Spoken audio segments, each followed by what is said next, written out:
भरत कैकेयी के कृत्यों से दुखी थे। जानते हैं आगे क्या हुआ? श्री वाल्मीकि निर्मित आश्रामण आदि काव्य के अयोध्या कांड में 82वां सर्ग। बुद्धिमान भरत ने उत्तम ग्रह नक्षत्रों से सुशोभित और पूर्ण चंद्रमंडल से प्रकाशित रात्रि की भांति उस सभा को देखा। वह श्रेष्ठ पुरुषों की मंडली से भरी पूरी तथा वशिष्ठ आदि श्रेष्ठ मुनियों की उपस्थिति से शोभायमान थी। उस समय यथा योग्य आसनों पर बैठे हुए आर्य पुरुषों के वस्त्रों तथा अंगरागों की प्रभा से वह उत्तम सभा अधिक दीप्तिमती हो उठी थी। जैसे वर्षाकाल व्यतीत होने पर शरद ऋतु की पूर्णिमा को पूर्ण चंद्रमंडल से अलंकृत रजनी बड़ी मनोहर दिखाई देती है, उसी प्रकार विद्वानों के समुदाय से भरी हुई वह सभा बड़ी सुंदर दिखाई देती थी। उस समय धर्म के ज्ञाता पुरोहित वशिष्ठ जी ने राजा की संपूर्ण प्रकृति को उपस्थित देख भरत से यह सुंदर मधुर वचन कहे। तात, राजा दशरथ यह धन धान्य से परिपूर्ण समृद्धिशालिनी पृथ्वी तुम्हें देकर स्वयं धर्म का आचरण करते हुए स्वर्गवासी हुए हैं।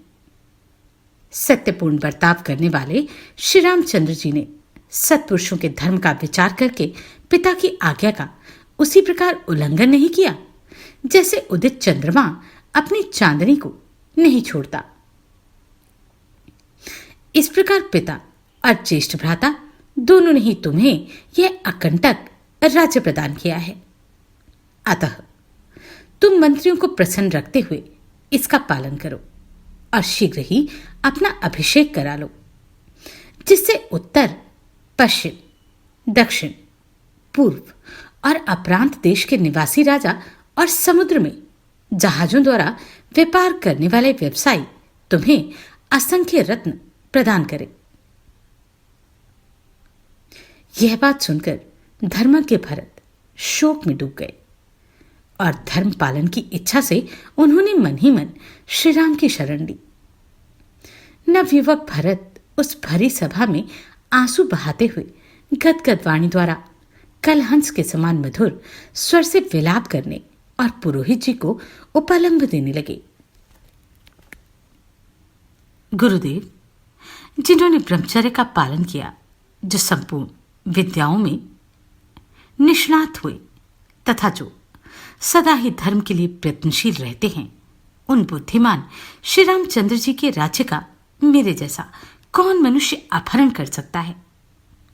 महाराज दशरथ का कोई भी पुत्र बड़े भाई के राज्य का अपहरण कैसे कर सकता है? यह राज्य और मैं दोनों ही श्री राम के हैं। यह समझकर आपको इस सभा में धर्म संगत बात कहनी चाहिए। धर्मात्मा श्री राम मुझसे अवस्था में बड़े और गुणों में भी श्रेष्ठ हैं। वे दिलीप और नहुष के समान तेजस्वी हैं। अतः महाराज दशरथ की भांति वे ही इस राज्य को पाने के अधिकारी हैं। पाप का आचरण तो नीच पुरुष करते हैं। वह मनुष्य को निश्चय ही नरक में डालने वाला है।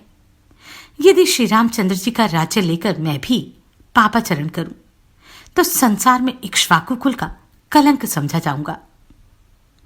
मेरी माता ने जो पाप किया है उसे मैं कभी पसंद नहीं करता। इसलिए यहां रहकर भी मैं दुर्गम वन में निवास करने वाले श्री रामचंद्र जी को हाथ जोड़कर प्रणाम करता हूं।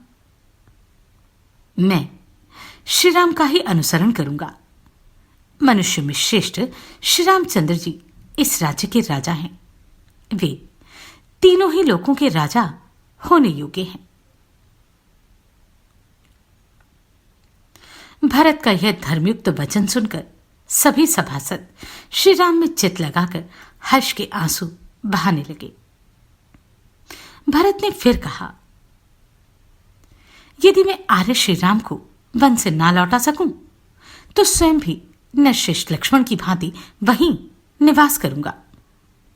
मैं आप सभी सद्गुण युक्त बर्ताव करने वाले पूजनीय श्रेष्ठ सभासदों के समक्ष श्री रामचंद्र जी को बलपूर्वक लौटा लाने के लिए सारे उपायों से चेष्टा करूंगा। मैंने मार्ग शोधन में कुशल सभी अवैतनिक तथा वेतनभोगी कार्यकर्ताओं को पहले ही यहां से भेज दिया है। अतः मुझे श्री रामचंद्र जी के पास चलना ही अच्छा जान पड़ता है। सभासदों से ऐसा कहकर भ्रातृवत्सल धर्मात्मा भरत पास बैठे हुए मंत्रवेता सुमंत्र से इस प्रकार बोले। सुमंत्र जी, आप जल्दी उठकर जाइए और मेरी आज्ञा से सबको वन में चलने का आदेश सूचित कर दीजिए और सेना को भी शीघ्र ही बुला भेजिए। महात्मा भरत के ऐसा कहने पर सुमंत्र ने बड़े हर्ष के साथ सबको उनके कथनानुसार वह प्रिय संदेश सुना दिया। श्री रामचंद्र जी को लौटा लाने के लिए भरत जाएंगे और उनके साथ जाने के लिए सेना को भी आदेश प्राप्त हुआ है। यह समाचार सुनकर वे सभी प्रजाजन तथा सेनापतिगण बहुत प्रसन्न हुए। तदनंतर उस यात्रा का समाचार पाकर सैनिकों की सभी स्त्रियां घर घर में हर्ष से खिल उठी और अपनी पत्नियों को जल्दी तैयार होने की प्रेरणा देने लगी। सेनापतियों ने घोड़ों, बैलगाड़ियों तथा मन के समान वेगशाली रथों सहित संपूर्ण सेना को स्त्रियों सहित यात्रा के लिए शीघ्र तैयार होने की आज्ञा दी। सेना को कूच के लिए उद्यत देख भरत ने गुरु के समीप ही बगल में खड़े हुए सुमंत्र से कहा, आप मेरे रथ को शीघ्र तैयार करके लाइए। भरत की उस आज्ञा को शिरोधार्य करके सुमंत्र बड़े हर्ष के साथ गए और उत्तम घोड़ों से जुता हुआ रथ लेकर लौट आए। तब सदृढ़ एवं सत्य पराक्रम वाले सत्यपरायण प्रतापी भरत विशाल वन में गए।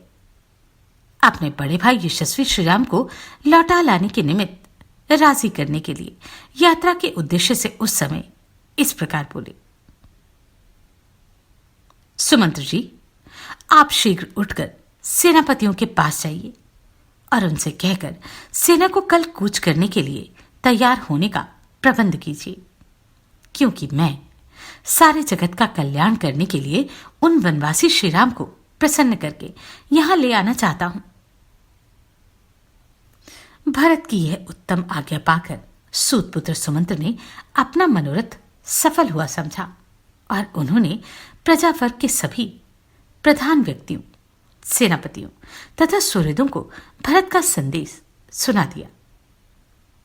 तब प्रत्येक घर के लोग ब्राह्मण, क्षत्रिय, वैश्य और शूद्र उठ उठकर अच्छी जाति के घोड़े, हाथी, ऊंट, गधे तथा रथों को जोतने लगे।